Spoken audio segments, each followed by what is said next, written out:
जो मन पे डाला है ताला पिया ताला पिया इसको समझ जाएंगे আসতে দেখো কপালের মুখটা এদিকে কর। হ্যাঁ অমলান তুমি চলে আসো।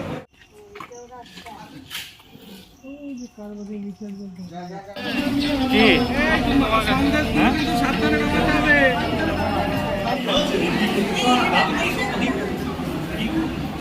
এই হাতে বাহাতে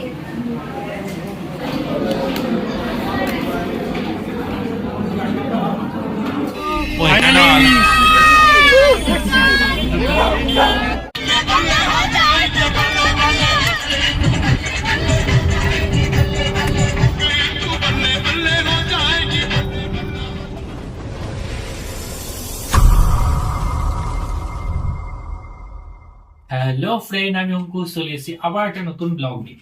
আজকের ব্লগটা একটু আনএক্সপেক্টেড ব্লগ। অ্যাকচুয়ালি যে রনিতার বিয়ে হয়েছিল তোমরা পুরোটা ব্লগ দেখেছো, সব পার্টি দেখিয়েছি তোমাদের। তো আজকে রিসেপশন, মানে 2-3 দিন পরে রিসেপশন হয়েছে। তো আমাদের ইনভাইট আগে ছিল না, তো হুট করে ফোন করে ও ইনভাইট করেছে। তো মানে এটা আনএক্সপেক্টেড ছিল। তো আমরা এখন দেখো আমি রেডি হয়ে গেছি, আমরা এখন বাসে করে যাব।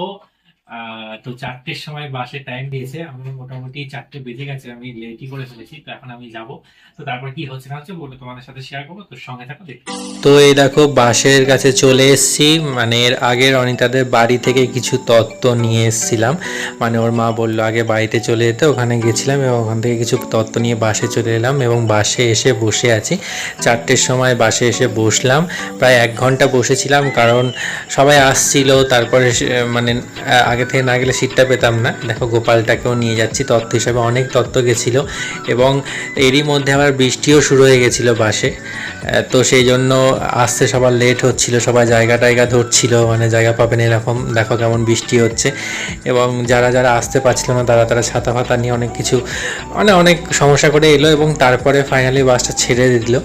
এবং বাসে আমাদের খুব মজা হয়েছে, মানে কিছুটা মানে রাস্তা ছিল তোমার 3 ঘন্টার রাস্তা, তো আমাদের 5 ঘন্টা লেগে গেছিলো। এবং কেন লেগেছিলো সেটা তোমাদের পরে বলছি। এবং সবার আগে যেটা আমি বলতে চাইছি তোমাদের, সবার একই কথা ছিল যে দাদা বিয়ের ব্লগ দিচ্ছি, আশা করছি রিসেপশনের ব্লগ দেখতে হবে। রিসেপশনে তোমাদের রিসেপশনের ব্লগ করোনি বা রিসেপশনের ছবি দেখলাম না, অনেকে অনেক কমেন্ট করেছিলে বা আমাকে জিজ্ঞেস করেছিলে। আমি তখন তোমাদের অ্যান্সার দিতে পারিনি, কারণ আমাদের মানে ইনভাইট রনিতা করেছিল বিয়ে পর্যন্ত এবং বিয়ের পরে ইনভাইট যেটা করার মানে রিসেপশনে ও তো চলে গেছিলো, কিন্তু ওখান থেকে আমাদের মনে রেখেছিল এবং ওখান থেকে ফোন করে ইনভাইট করেছে। এবং সেটা রিসেপশনের আগের দিন, রিসেপশনটা 2 দিন পরে হয়েছে, বউ ভাতের দিনকে হওয়ার কথা তার 2 দিন পরে হয়েছে।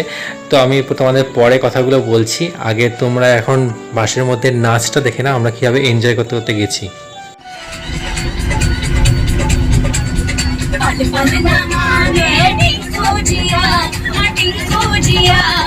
इश्क का मंजन किसे है पिया पल न माने टिंको जिया ना जोर जोर से गाएगा ना जोर जोर से गाएगा ना ऐसी विलन जैसी बातें न कर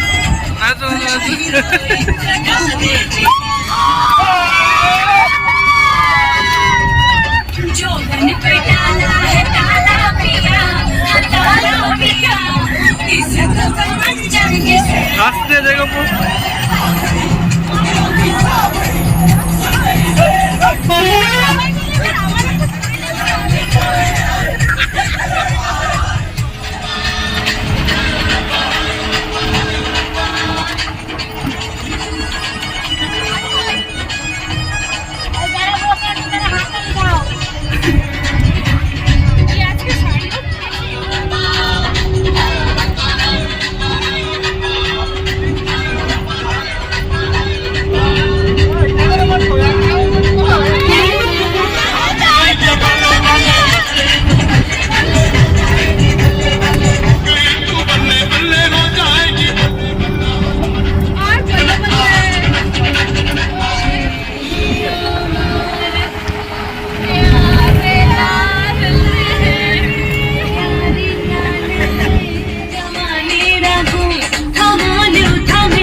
তো দেখতে পাচ্ছ সবাই কি সুন্দর নাচ টাচ করে এনজয় করতে করতে যাচ্ছিল। রনিতার বাবা বিশেষ করে হাত ভেঙে গেছিল, হাতে লেগেছিল, সেই অবস্থায় ব্যান্ডেড করে উনি নাচছিলেন এবং গুটি গুটি পায়ে অনেকটা রাস্তা চলে গেছিলাম আমরা। রনিতার মা মাঝে সাঝে জিজ্ঞেস করছিল যে কী রে এতক্ষণ সময় লাগছে কেন, যে এত 2-3 ঘন্টা বা 2.5 ঘন্টা রাস্তা 3 ঘন্টা লাগতে পারে, তার থেকে এত বেশি কেন সময় লাগছে। বাট একটা সময় পর গিয়ে দেখা গেল যে বাসটা যেখানে আমাদের নামার কথা হাবড়াতে, তো সেখান থেকে অনেকটা দূরে চলে গেছে। আমি মাঝে সাঝে ভিডিও করছিলাম বাইরের কিছু, কিন্তু অনেকটা দূর চলে গেছে। মানে সবাই অনেকেই বলছিল যে আরেকটু গেলেই নাকি বাংলাদেশ চলে যেত, মানে বাংলাদেশে গিয়ে আমরা দাঁড়াতাম। বুঝতে পারছো যে মানে কোথায় যাওয়ার কথা কোথায় চলে যেতাম, কয়েক ঘন্টার রাস্তা, মানে অনেকটা দূর আমরা চলে গেছিলাম। তো সেখান থেকে আবার গাড়ি ব্যাক করে নিয়ে আস্তে আস্তে, মানে মোড় পাচ্ছিল না অত বড় গাড়ি, তো মোড় পেতে পেতে আবার অনেকটা যেতে হলো। দিয়ে সেখানে মোড় যদি ধরো মাঝখানে কোনো মোড় না পেতো তাহলে হয়তো বর্ডারে গিয়ে আমাদের গাড়ি ব্যাক করতে হতো, এতটা দূরে আমরা চলে গেছি।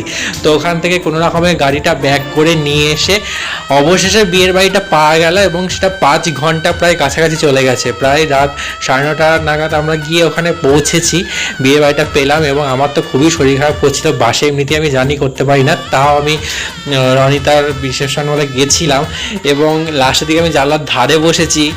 তো যাই হোক, ফাইনালি আমরা ওখান থেকে নামলাম, সব তত্ত্ব নিয়ে মানে হাজির হলাম।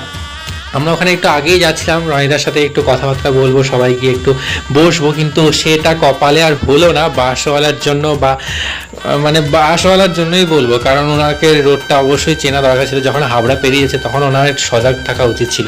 তো আমরা ফাইনালি ঢুকলাম আর কি। দেখো রনিতাকে কি সুন্দর লাগছে রিসেপশন লুকসে, সবাই গিয়ে ছবি তুলছিল এবং আমরাও গেলাম। আমরা গিয়ে ফাঁকে ফাঁকে চারদিকটা ঘুরে দেখছিলাম। আমাদের যে জামাই অম্লান, ওকেও খুব সুন্দর লাগছিল, এবার রাজা রানী দুজনের সেজে নিয়েছে।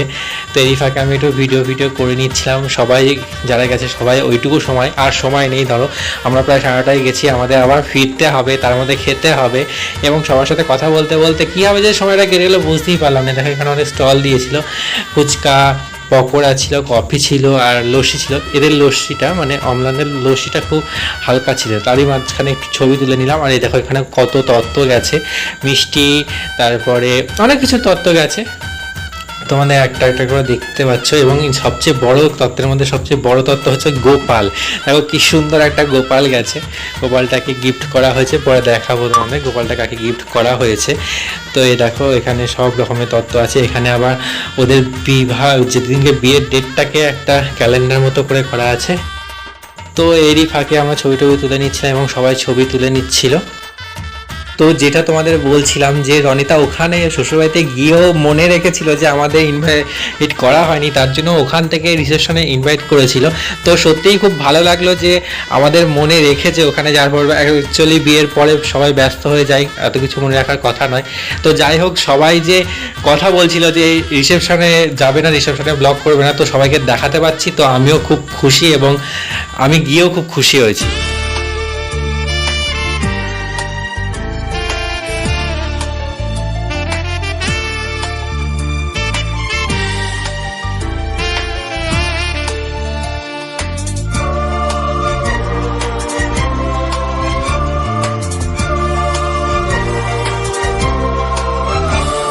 এ নীল ধ্রুব তারা, এ স্বপ্ন দিশাহারা, হে রাত জেগে লেখা কবিতা। এ নীল ধ্রুব তারা, এ স্বপ্ন দিশাহারা, হে রাত জেগে লেখা কবিতা। আজ এই শুভ দিনের উপহারে, আজ এই শুভ দিনের উপহারে দিলাম তোমার, অন্য কিছু নেই জানা শুধু। রনিতা অম্লানের রিসেপশনে কিছুটা মিষ্টি মুহূর্ত তোমাদের দেখালাম। এরপর চলে এলাম খাওয়া দাওয়া করতে। দেখো তোমাদের মেনু কার্ডটা দেখালাম এবং এরপর একে একে প্রতিটা আইটেম আসছিল এবং অনেকটাই রাত হয়ে গেছিলো এবং বাস জার্নি করে আর এনার্জি ছিল না সেরকমভাবে কিছু খাবার ভিডিও তোলার বা খাওয়ার এনার্জি ছিল না। বাট তাও খেয়েছি, আমরা সব কিছু আইটেমই খেয়েছি। রনিতার বাড়িতে যেমন তাড়াহুড়ো লেগে গেছিলো, মানে অংশুর জ্বালাতনের জন্য, ওখানে ধীরে সুস্থেই খেয়েছি এবং মিষ্টিগুলো বেশ ভালোই ছিল। আমি তো 2-3টে মিষ্টিই খেয়ে নিয়েছিলাম, যদিও আমি ডায়েট করছি, কিন্তু বিয়ের জন্য সব কিছু ছাড় দিয়েছি। তো তারপরে গিয়ে একটু বসেছিলাম, এখানে সবাই ছবিটাও তুলছিল। রনিতা খুব কান্নাকাটি করছিল ঘরে, ওকে আর কি ওর মা বোঝাচ্ছিল অ্যাকচুয়ালি এতদিন একভাবে থেকেছে, তো সেখান থেকে খারাপ তো লাগবেই। তো যাই হোক, এটা তো স্বাভাবিক। তারপর ওরা খেতে খেতে বসলো, পুরো মেকআপ ওর ঘেটে গেছিলো, পুরো মুখ চোখ ধুয়ে এসে খাবার দাবার খেতে বসলো। আমরা এদিকে ওয়েট করছিলাম আসার জন্য, কারণ এবার ফিরে আসতে হবে, অনেকটা রাত হয়ে গেছে। সবাই বসেছিল, ওদের খাওয়াটা ওয়েট করছিল, ওদের খাওয়া হয়ে গেলে আমরা সবাই চলে আসবো।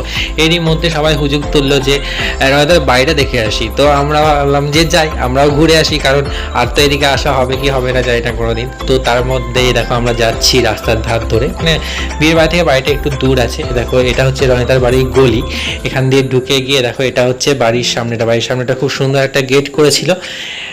দেখো এটা হচ্ছে বাড়ির সামনে খুব সুন্দর গেট করেছে। বাড়িটা একতলা বাড়ি, মানে সামনে থেকে একতলা মনে হচ্ছে, কিন্তু পিছনে কিন্তু দোতলা আছে এবং খুব সুন্দর রং চং করা, একদম ফিটফাট একটা বাড়ি। ভেতরে দেখতে পাচ্ছ এরকম, এটা নিচের ডাইনিং প্যাসেজ টাইপের আছে, নিচে দুটো ঘর আছে। এই ঘরগুলোও বেশ সুন্দর দেখতে পাচ্ছ, দরজাগুলো খুবই সুন্দর এবং সবাই দাঁড়িয়ে টাড়িয়ে ছিল আর কি, এবং নতুন রং করেছে, খুবই সুন্দর জায়গাটা। তো আমরা রনিতার যে আসল ঘরটা সেটা দেখতে পারিনি। এটা হচ্ছে রনিতার কিচেন, ঠিক আছে। কারণ ওই ঘরের দরজা যিনি খুলছিলেন উনি তালা খুলতে পারলেন না। তো যাই হোক, যে এইটুকুনি তোমাদের দেখাতে পারলাম। তো এরপর আবার ফিরে এলাম, ফিরে এসে দেখো এটা রনিতাতে যেখানে বিয়ের অনুষ্ঠানটা হয়েছিল রিসেপশনে, তো সেটার গেটটা রনিতার বিয়ের দিন যে লুকসের ছবিগুলো ছিল ওই লুকসের ছবিগুলো দিয়েই করেছিল, এবং তারপর সবাই গল্প টল্প করছিল, এবার ফিরে আসা তোড়জোড় করছিল। তো আমাদের বেশ ঘুরে খুব ভালো লাগলো এবং সত্যিই খুব ভালো লেগেছে গিয়ে, এবং অনেকটা দূর গেছিলাম, প্রায় উত্তর দিনাজপুর চলে গেছি নদিয়া থেকে, অনেকটা দূরে ওর বিয়ে হয়েছে। আমি মনে মনে মানে আমরা আলোচনা করছিলাম যে এত দূরে বিয়ে করেছে, আমাদের আসতেই তো অবস্থা টাইট হয়ে গেছে, কারণ অবশ্যই এটা বাসের অবশ্যই দোষ, আর একটু হলেই বাংলাদেশ। তো এর মধ্যে আবার রনিতা গিফট করলো গোপাল, ওর যে ননদ আছে বড় ননদ, ওনাকে গোপাল গিফট করলো। তো ওনার ছেলে গোপালটাকে নিয়ে খুব যত্ন করে নিয়ে এলো, এবং তারপরে আমরা বেরিয়ে পড়লাম ওখান থেকে বাসের উদ্দেশ্যে, কারণ বাসে গিয়ে আবার জায়গা নাড়া ধরলে আবার অবস্থা টাইট, কারণ খেয়ে দিয়ে যাচ্ছি, আবার 5 ঘন্টার রাস্তা, মানে মাথায় তো ঘুরছে ওই 5 ঘন্টার রাস্তাটা, কিন্তু আসতেই খুব তাড়াতাড়ি চলে এসে বাস প্রচণ্ড স্পিডে টেনেছিল, এবং আমরা প্রায় 2.5 ঘন্টার মধ্যে ঢুকে গেছি নবদ্বীপ। তো যাই হোক, আজকের মতো ব্লগটা এখানেই শেষ করছি। রনিতার বিয়ের সমস্ত পার্ট কমপ্লিট হয়ে গেল। রিসেপশনটা ভাবিনি যে রিসেপশন দেখাতে পারবো, রিসেপশনটাও তোমাদের সাথে দেখাতে পারলাম। তো আমরা প্রায় 1:30 ভুল বলছি, 2:30 3টে সাড়ে 3টে নাগাদ ঢুকলাম। তো তারপরে ওখান থেকে আমরা হেঁটে হেঁটে বাড়ি চলে এলাম স্টেশন থেকে। তো আজকের মতো ব্লগটা এটুকুই, সঙ্গে থাকো, নেক্সট আরও অনেক ব্লগ আসছে। আজকের মতো টাটা, বাই।